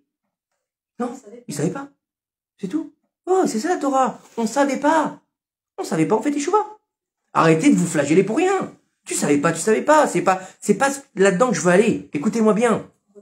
Celui qui fait fauter les gens, c'est un problème. Ou sinon, tu dirais pas, Jésus, il marchait mauvais zéro. Tu dirais pas ça. C'est tout. Faut bien comprendre. Remettez les choses à leur place. Il y a une différence entre quelqu'un qui fait des fautes et quelqu'un qui fait fauter les autres.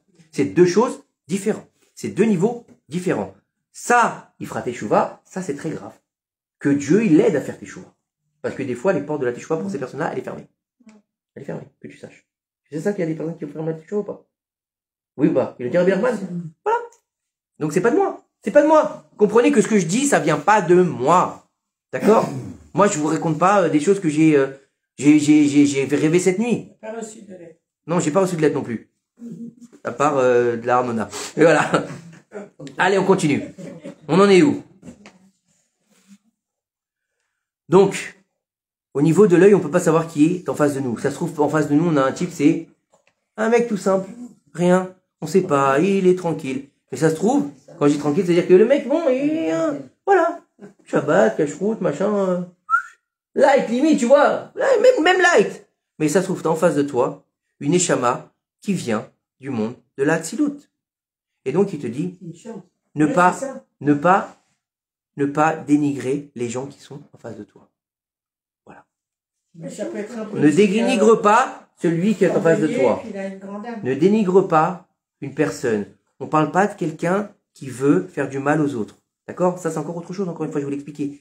Quelqu'un t'es en face de toi. Aujourd'hui, c'est très à la mode. Le mec, il connaît rien. Il rentre dans une synagogue. Il prend le livre à l'envers. Hein, ça peut arriver. Malheureusement, il a jamais tenu le livre en... Il prend le livre à l'envers. Qu'est-ce qu'ils font? Ils se moquent de lui. Vous connaissez pas cette fameuse vidéo qu'ils ont fait sur Torah Box? Le type, il arrive. C'est la première fois qu'il rentre dans une synagogue. Il s'assoit. Et l'autre, il arrive. Il lui dit, oh, lève-toi, c'est ma place. Ah oui, Oui, vous connaissez celle-là ou pas? Ça, c'est de faire de la honte à l'autre. D'accord? La seule place... Non, j'ai pas envie de rentrer là-dedans. mon point de vue sur la place, moi, il y en a qu'une qui existe comme place, mais... Il y a l'histoire de... c'est le studio. Je pourrais raconter l'histoire de qui? du Baal Shem Tov. Laquelle? Celui qui disait Cocorico.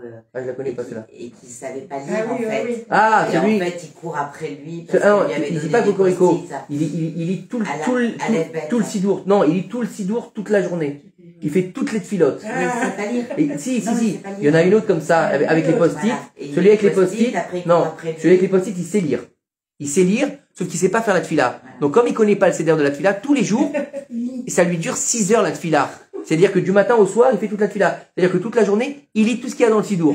De Shacharit, Mincha, Arvit, Shabbat, il connaît pas. Il lit tout le truc. Et en fait, tous les jours, c'est comme ça. Et en fait, le Baal Shem Tov, quand il arrive dans cette bourgade, il est aubergiste, cet homme-là. Il est aubergiste, d'accord? Et il lui dit, il est où l'aubergiste? Il dit à la femme, il est où ton mari? Il lui dit, il est parti prier. Il arrive tôt le matin, il est parti prier. Écoute, Rabbi, celui-là.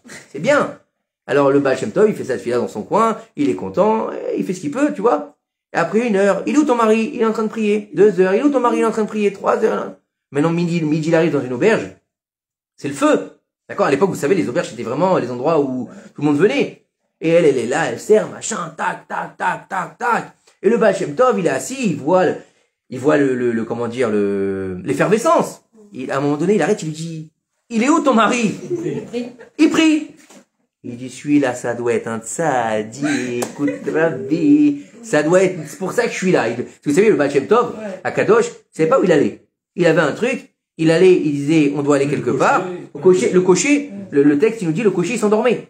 Le cocher s'endormait quand il partait, et les chevaux, ils allaient tout seuls. Il arrivait dans un truc, il savait pas, des fois, il y avait des choses, vous savez, il savait pas ce qu'il devait faire, quelle âme il devait trouver. Des fois, il savait, des fois, il savait pas. Et là, celle-là, il savait pas. Il dit, celui-là, ça doit être un tzaddik. Et encore, il continue. Et maintenant, ils sont à l'apéritif. Et encore 1 heure. Et on arrive à 4 heures. Il est où ton mari? Il prie. Oh, Tiens, et comme ça, et le soir, il arrive le soir, maintenant il fait nuit, l'autre il fait Arvit, le Baal Shem Tov, il dit, il est où ton mari? Il prie.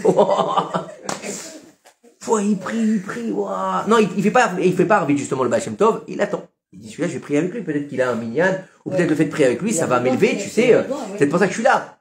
Et non, il arrive le soir, tout le monde est parti, il arrive 8h, 9h, comme ça, il y a un type qui arrive, avec un gros ventre comme ça, le chapeau de paysan, les bottes pleines de boue, il se gratte le ventre, il rentre en se grattant la barbe comme ça, elle va le voir, elle lui enlève le manteau, elle l'assoit, mais non, même pas il a regardé le Baal Shem Tov, rien du tout. Elle lui sert à manger, il mange bien, il bouffe, ni il fait rien du tout, il bouffe, le pain, le petit verre comme ça, il finit de manger, détache un peu sa ceinture, un petit rot, et le Baal Shem Tov, il regarde, il se dit, il doit y avoir il y a un truc là, tu sais, il va se dévoiler dans quelques instants.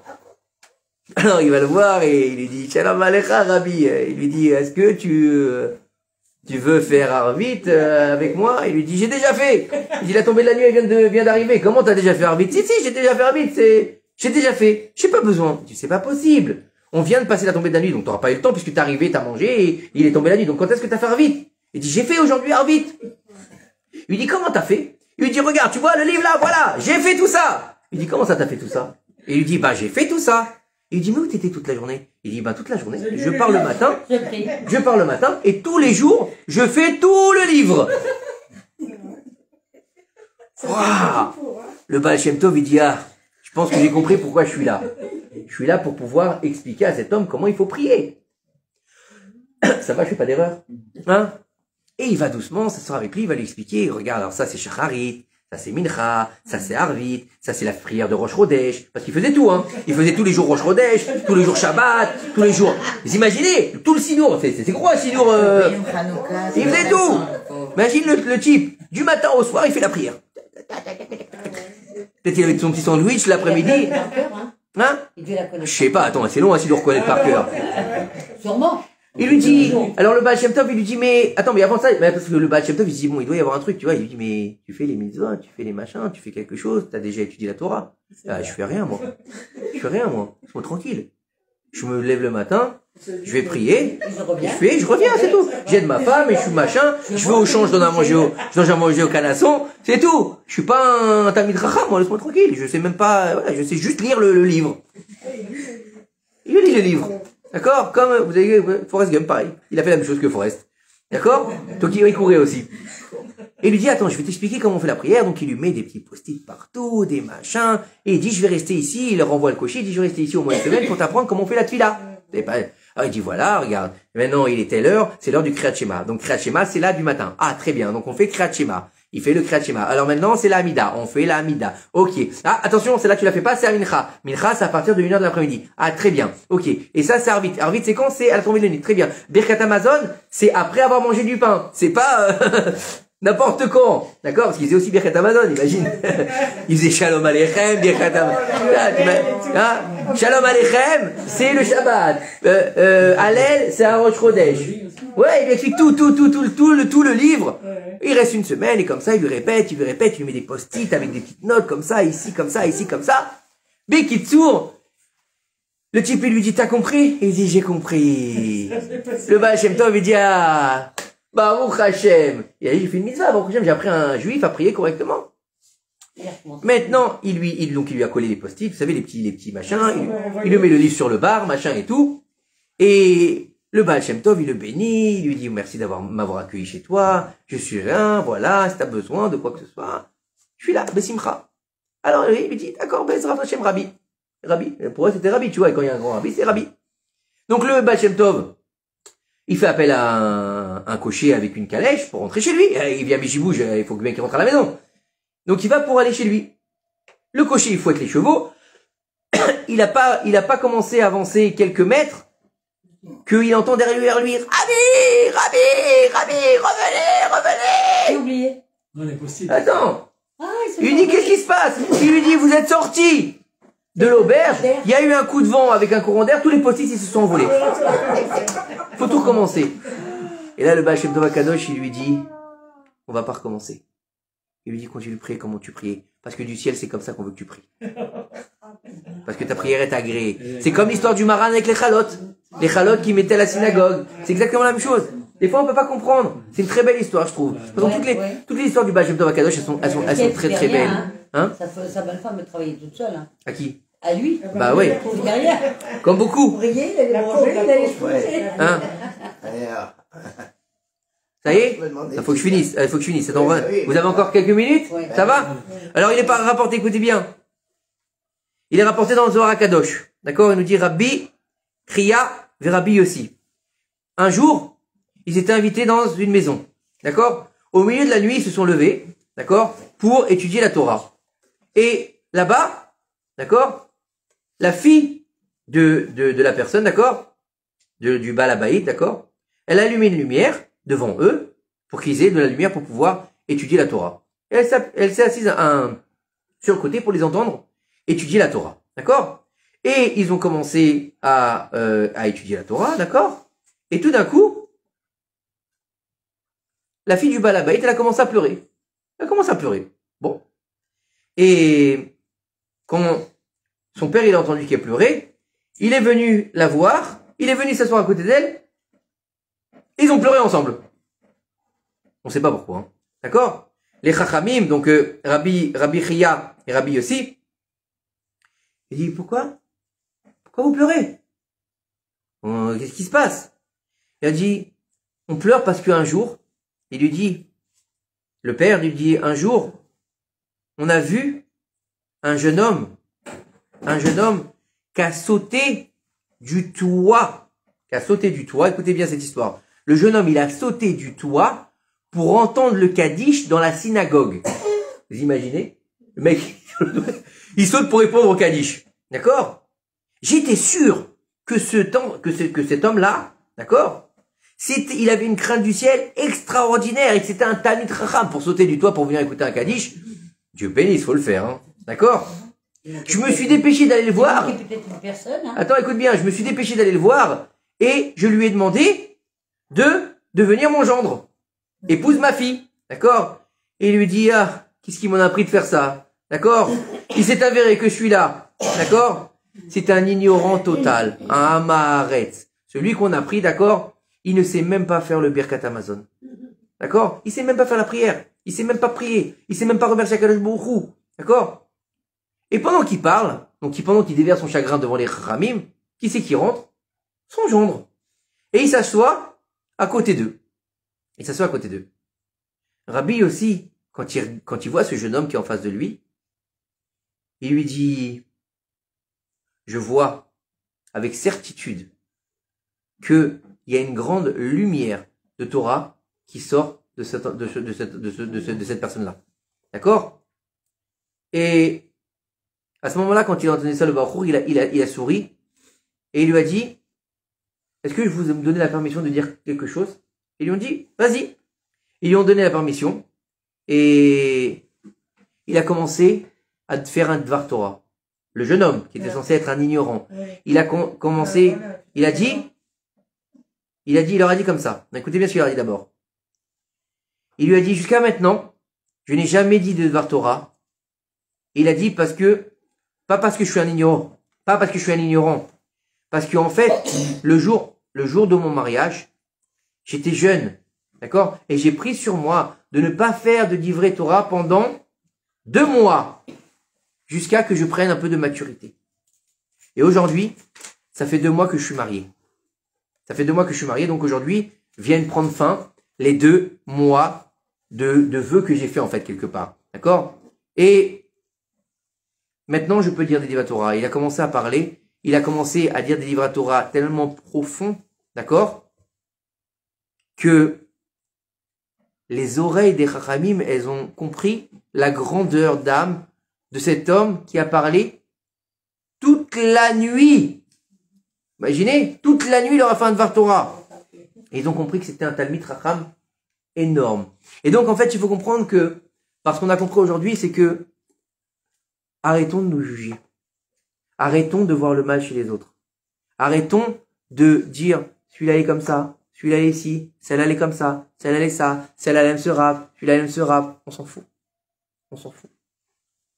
Tant que c'est dans le Inyan de la Doucha, tant que c'est des Rabbanim Amitiim, il y a marqué qu'à la fin des temps, il y aura beaucoup de charlatans.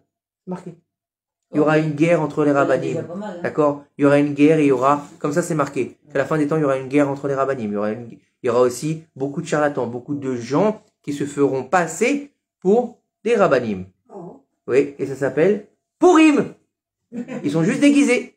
D'accord? Donc il faut comprendre que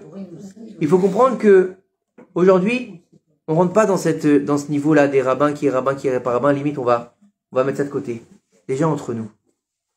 Essayez de faire le shalom entre nous, essayez de voir l'autre, justement, avec un œil, un bon œil. Savoir si cette neshama qui est en face de moi, c'est peut-être une neshama qui vient du monde de la Tzilut. Ou peut-être que toi-même, tu viens du monde de la Tzilut. Alors peut-être qu'on te regarde avec un bon œil. Peut-être qu'on te respecte pour ce que tu es. Parce que tu es une neshama. Et sans rentrer dans le lien de Olama Atzilut, Olama Bria, Olama Etzira, d'accord? Regarde l'autre comme un Ben Israël. Regarde l'autre comme ta moitié. Regarde l'autre comme celui qui veut aider à la construction de la Géoula. Regarde l'autre comme celui qui est en mesure de donner la main pour pouvoir faire venir le Mashiach, pour pouvoir faire des grandes choses dans le peuple d'Israël, pour révéler les Neshamot du peuple d'Israël. Surtout qu'à la fin des temps, nos sages, ils nous disent, il y aura énormément de Erev Rav qui sera déguisé en Israël. Erev Rav, c'est le ramassis d'Égyptiens qui est sorti d'Égypte. Ils se mélangeront à la fin des temps, et c'est pour ça qu'on sera obligé de faire ce qu'on appelle le birour, de recommencer le tri. Et c'est ce qu'on est en train de faire aujourd'hui. Regardez ce qui se passe, on est en train de faire le tri. C'est ce qui se passe aujourd'hui, on est en train de faire le tri. Et le tri, il est là. Parce qu'on est tellement dans le hirvouv que des fois, on a en face de nous quelqu'un qui ressemble à un juif, mais il n'a pas de neshama de juif. Comme ça, il dit le Zohar HaKadosh, pas moi. Il n'a pas de neshama de juif. Et il y en a, non seulement il n'a pas de neshama de juif, mais il a une neshama de Erev Rav. Imaginez. Et inversement. Voilà. Et inversement. Donc aujourd'hui, on ne peut pas savoir. Il y a marqué qu'il faut respecter les créatures, respecter les hommes, respecter les femmes. On respecte toujours dans l'union de la sainteté. C'est pas parce que, d'accord, ne va pas dire, ah, moi je respecte ma secrétaire, alors faut que je lui fasse des câlins, hein, c'est pas du respect ça. Ça c'est pas du respect, c'est de la débauche. Non mais aujourd'hui, il y en a beaucoup qui vont lire un livre de Torah, ils vont dire, il y a marqué qu'il faut faire du chesed, il faut aider les autres. Ah, la pauvre, ma collègue, son mari, il est pas très sympa avec elle, et elle a des problèmes financiers, il faut que je l'aide un petit peu à la machine à café, et ça finit dans des endroits très compliqués. D'accord? On ne doit pas utiliser la Torah pour ses propres besoins. C'est surtout toujours ça. C'est de comprendre que regarder l'autre correctement et savoir qui est-ce que tu sers. Est-ce que tu sers Dieu ou est-ce que tu sers un autre Dieu ou est-ce que tu te sers toi-même? Le fait de te servir soi-même, c'est servir un autre Dieu. Un autre Dieu, c'est pas qu'il y a un autre Dieu. Ça s'appelle dans la Torah Elohim Acherim. D'accord? Ça s'appelle le Yetzer Hara. Ça s'appelle l'orgueil, la débauche, l'oseille et toutes ces choses-là. Qui est-ce que tu sers? Ton ego ou ton patron? Le patron, c'est Akadosh Baruch Hu. En od milvado. N'oubliez pas, en od milvado. En od milvado. Laissez tomber l'ego. Laissez tomber les histoires qu'il y a autour de nous abracadabrantes. Et quand quelqu'un commence, écoutez-moi bien, parce que malheureusement, c'est souvent chez les francophones, ça se passe souvent malheureusement comme ça. Et celui-là, il m'a dit, attends, ce rave-là, il est mieux que l'autre, celui-là, il est mieux que l'autre. Il n'y a pas ce rave, il est mieux que l'autre. Arrêtez. Faites-vous un rave, suivez un rave. Vous pouvez étudier avec plusieurs raves, il n'y a aucun problème d'avoir plusieurs courants, mais d'avoir un rave qui vous suit. Quand vous avez un qui vous n'avez qu'un rave, c'est pas, tu vas avoir ton rave, il va te donner une réponse. Elle me plaît pas trop sa réponse. Il est un peu trop strict celui-là. Comment ça, je peux pas danser avec ma cousine au mariage de ma fille? Mais si! Non, le rave, il a dit non. Je vais aller voir un rave un peu plus light. C'est pas ça un rave. Hein?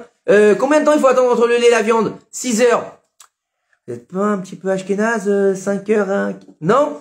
C'est comme ça, il n'y a pas de 3 heures, ça n'existe pas. C'est 6 heures. Faut arrêter le délire. Tout ça, ça n'existe pas. Hein? On met l'heure qu'on veut, ouais, c'est ça? 6 heures.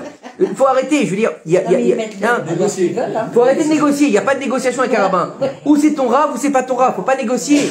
Si le rave il te dit, bien sûr, en fonction de la lacha, du Shulchan Aruch. Est-ce qu'on peut avoir un rave que de halachot? C'est-à-dire que... Normalement, tu dois avoir un rave.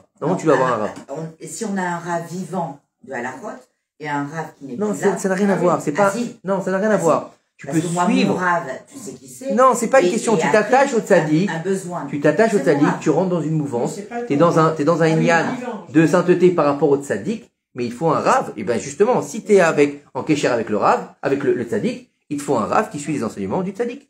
Simplement. Oui, mais s'il n'est pas joignable, Et comment ça, il est pas joignable? ben j'ai un Bah, rave tu fais qui est allo pas rave. joignable. C'est pour ça Fais que je allo prends rave. un rave qui est ici. Tant que c'est un rave, Tu peux pas mettre une annonce? tant que c'est un rave qui suit la halakha au niveau du Shulchan Aruch. D'accord? Et ceci, faire les choses correctement. Si t'es séfarade, tu suis un rave séfarade. Si t'es ashkenaz, tu suis un rave ashkenaz, c'est normal. C'est comme ça. Non, D'accord? mais moi, je te connais toi, je veux pas chercher un autre. Mais si t'es les deux, si t'es les deux, Non, c'est quoi si c'est les deux? Moi, je le fait que j'ai demandé un conseil, il m'a pas donné. C'est en fonction du père. En fonction du père. D'accord? C'est important, On a un groupe d'alakha. c'est important d'avoir un rave. Écoutez, c'est important d'avoir un rave. Oui, bien sûr. Après, faut le choisir correctement, faut se renseigner, faut faire les choses correctement. C'est ça le but Et aujourd'hui. si tu as un rave, est-ce que tu peux aller voir un autre rave? Oui, pourquoi c'est pas un problème? Ben oui, t'as dit. Quoi? Il a Oui, toujours dit. si tu te tiens au niveau de ta hashkafa, de ta halakha avec ton rave, d'accord? Mais qu'il y a une conférence d'un autre rave qui vient et qui va dire un sujet que t'as jamais entendu, pourquoi tu n'avais pas l'écouter? C'est quoi le problème? C'est quoi le problème? Il y a 70 facettes de Torah. Il y a 70 facettes de Torah. Ah, moi, je vais pas écouter les Chabad parce que je suis pas Chabad. Ben, c'est pas grave, si un rave Chabad et le sujet me plaît, je vais aller l'écouter. Ah, je suis un Breslev. Mais je suis pas un Breslev, moi. Mais alors? Il y a un rave qui vient, un Breslev, qui va nous faire quelque chose sur les côtés Moharad, dans les profondeurs du côté Moharad. Et pourquoi pas? Si je suis disponible, si j'ai envie, si le rave, je l'écoute un petit peu, il me parle, et ben, je vais l'écouter. Voilà. Oui, mais celui-là, il a l'ashkafa particulier. Et alors? Tant qu'il n'est pas négé à Torah, c'est pas un problème. Mais quand il commence à être négé à Torah, c'est un problème. Quand il remet en cause les enseignements de nos pères, quand il vient faire quelqu'un qui est petit et qui va se mettre à être Rolex sur les grands de la génération, ça c'est encore autre chose. D'accord? C'est encore autre chose. Mais tant qu'il est dans Data Torah, qu'il est propre, que lui-même il a un rave, qu'il a sur quoi se tenir, pourquoi tu iras pas le voir? Qu'est-ce qu'il y a? Et pourquoi? Regardez qu'est-ce qu'il fait de formidable. Shimshon Atali. Vous connaissez Shimshon Atali? Shimshon Atali, il a la chaîne Israël Torah. D'accord? Israël Torah, toutes les années. Alors là, depuis le Covid, il le fait plus, mais à l'époque, qu'est-ce qu'il faisait? Une fois par an, à l'époque, au mois de Av, juste avant Tisha B'Av, il réunissait une pléiade de rabbins de tout courant confondu. Donc t'avais un qui passe Rouga, t'avais un Haredi, t'avais un Litaï, t'avais un Chassid. Et là, il faisait un cours de Torah sur le même thème. Ouais. Le même thème. Donc il va donner un thème, par exemple l'amour. Donc là, il va parler comme ça, il va parler comme ça, il va parler comme ça, il va parler comme ça, selon la Chassidut Rabat, selon la Chassidut Breslev, selon le Shulchan Aruch, selon le Rav Kook. Et alors? Qui c'est qui a dit qu'il fallait limiter ces enseignements de Torah? Personne. Il faut avoir un Rav. Assez les Rav. Fais-toi un Rav. Connais les Chachaver. Et achète un ami. C'est quoi un ami? Un ami, c'est quelqu'un qui va t'aider à y voir plus clair dans ta Torah. Un ami, c'est pas un pote de beuverie, c'est pas un mec pour aller boire une bière avec lui, hein. Ça, c'est un pote, C'est sympa aussi. c'est sympa, mais c'est pas le but. Connais les Chachaver.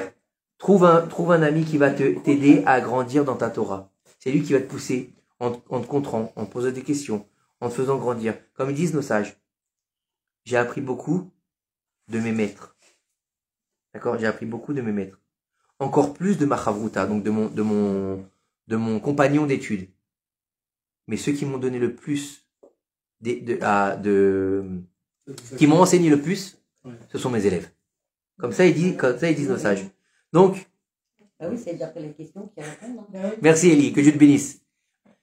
Mitachat achoupa shana bezrat Hashem. Dites Amen. Amen. Plus fort. Amen. Amen. Voilà.